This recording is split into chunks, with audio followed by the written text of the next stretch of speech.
Good evening and welcome to KAILASA News. Today is January 4th, 2026, and we're on day 6 of the magnificent Nithyanandotsavam celebrations taking place across Kailasas across the globe. That's right, and for those of us who are joining us right now, Nithyanandotsavam is a 28-day grand Brahmotsavam or celebration as per Hinduism that began on December 30th, 2025 and is continuing until January 26th, 2026. This sacred festival honors the divine advent, life, and the enlightened revelations of the Supreme Pontiff of Hinduism, Bhagavan Nithyananda Paramashivam. And today, on day 6, holds a special significance as it celebrates the remarkable revival of the Shakta tradition by the Supreme Pontiff of Hinduism, Bhagavan Nithyananda Paramashivam.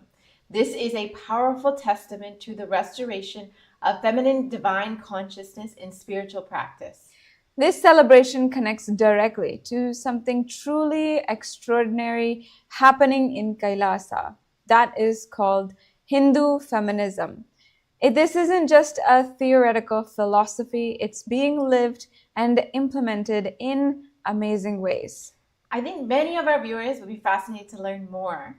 So let's really understand what is Hindu feminism. Hindu feminism is rooted in the ancient Hindu understanding of Paramashiva Shakti, the supreme feminine power that maintains the balance of the entire universe. Unlike modern feminism, which often positions itself as a response to patriarchy, Hindu feminism comes from a civilization where the feminine has always been recognized as essential, powerful, and divine. And this goes back thousands of years. The document recently released by KAILASA states that in the Atharvaveda, it states that women must participate in legislative chambers and put their views at the forefront. In the Yajurveda, it explicitly states that queens must participate equally with kings in administration and politics. We're talking about scriptures that are thousands of years old and already establishing what many nations today are still struggling to achieve. And there's a beautiful concept that embodies this Ardhanārīśvara, the form of Paramashiva as half feminine, half masculine. And this represents the masculine and feminine as not opposing forces, but complementary forces and equal halves of one divine being. Ardhanārīśvara is visually a profound energy of both the divine and the masculine and feminine energies. And not only both together, but representing, going beyond gender itself, which is an amazing concept unique to Hinduism. And this is where it is truly impressive, because the Supreme Pontiff of Hinduism has revived the ancient practice of worshipping the divine feminine consciousness. And this is something absolutely unique to Hinduism. The mother worshipping the divine feminine. And the Supreme Pontiff of Hinduism is reviving this tradition along with matrilineal societies. KAILASA isn't just talking about empowerment. KAILASA is demonstrating it through governance structure. The statistics are stunning. When KAILASA's policies mandate that at least 33% of legislative positions should be held by women, the current reality is far exceeding, at nearly 90% of governance and 80% of senior leadership positions held by women. There are several groundbreaking initiatives, and let's highlight a few of the key programs offered by KAILASA for the empowerment of women. First, Nityananda Lakshmi, a microfinancing service dedicated to empowering rural women through Hindu economic principles and self-employment opportunities. This is specifically targeted for indigenous women. Financial independence is crucial to real empowerment. And there are the Women Empowerment Self-Help Centers launched in 108 places globally. They provide collective finance, livelihood support, and trade group opportunities. And two major programs, Ankita, which provides foundational literacy focused on community services and infrastructure, and Ashraya, which offers vocational training to rural and indigenous women to ensure financial independence. And of course, Kailasa offers the End Pregnancy Care Program, a guided maternal health program that combines indigenous spiritual traditions with modern healthcare. And remarkably, Kailasa has invested over $10 billion in women's health initiatives, prioritizing women's health above all other concerns. And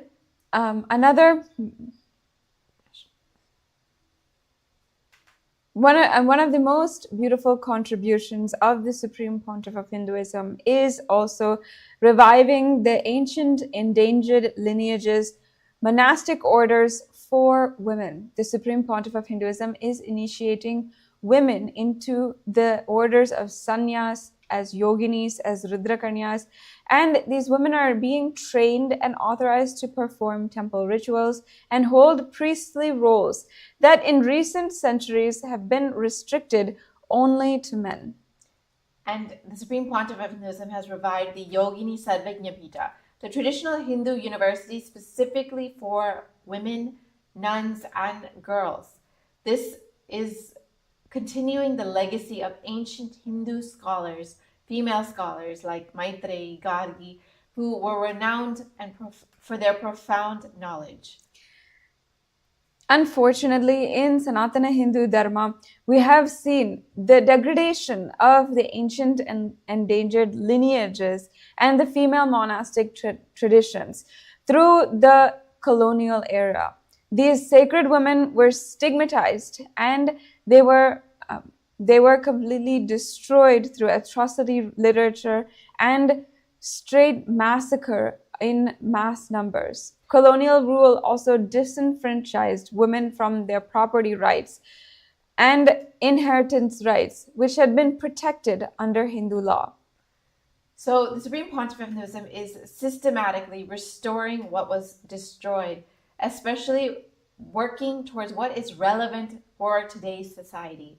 The global studies show that 82% of female parliamentary across 5 regions experience psychological violence, sexist remarks, humiliating gestures, and mobbing.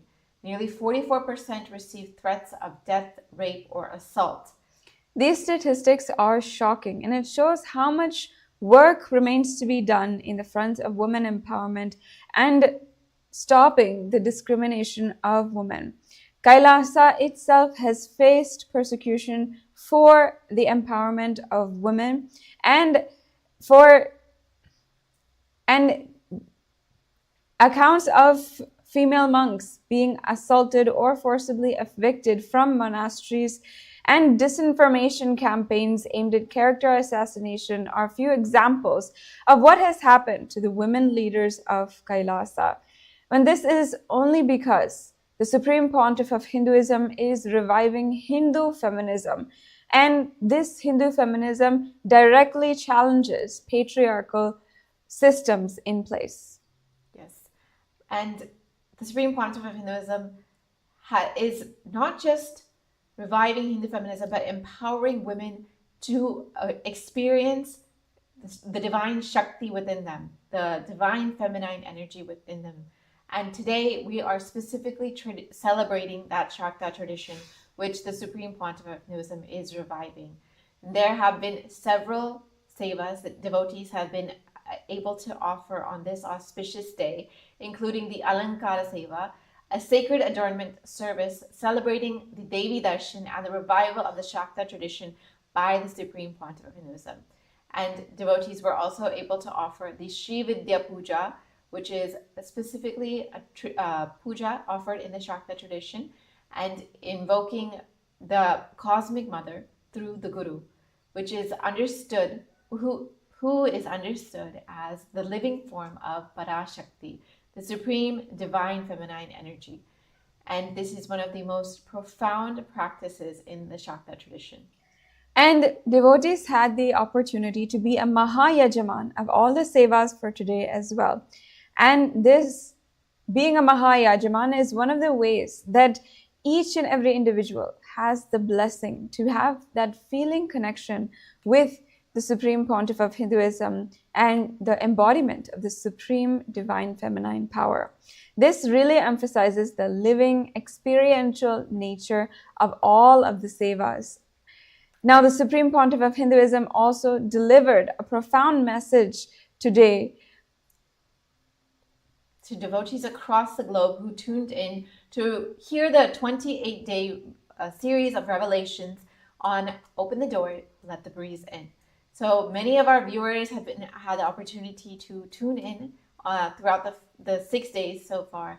Today was, of course, profound as always, and today's central teachings included the distinction between loneliness and aloneness. The Supreme Pontiff of Hinduism explained that loneliness is the inability to be with yourself. Now, across the globe, loneliness is considered an epidemic, but we have not really understood what this means and why we are experiencing it. The Supreme Pontiff of Hinduism revealed that because you cannot truly be with yourself, others cannot truly be with you either. However, aloneness is something completely different. The Supreme Pontiff of Hinduism revealed it's being peacefully with yourself, resting with yourself, without distractions, without entertainment. It's the state of Paramashanta, the supreme peace. And that's such an important distinction in our modern age of constant distraction. The Supreme Pontiff of Hinduism spoke extensively about the practice of samadhi, not as some distant mystical state, but as a moment-to-moment practice. The Supreme Pontiff of Hinduism even initiated a samadhi challenge, encouraging each and every one of us to observe the observer and establish ourselves in Paramashanta.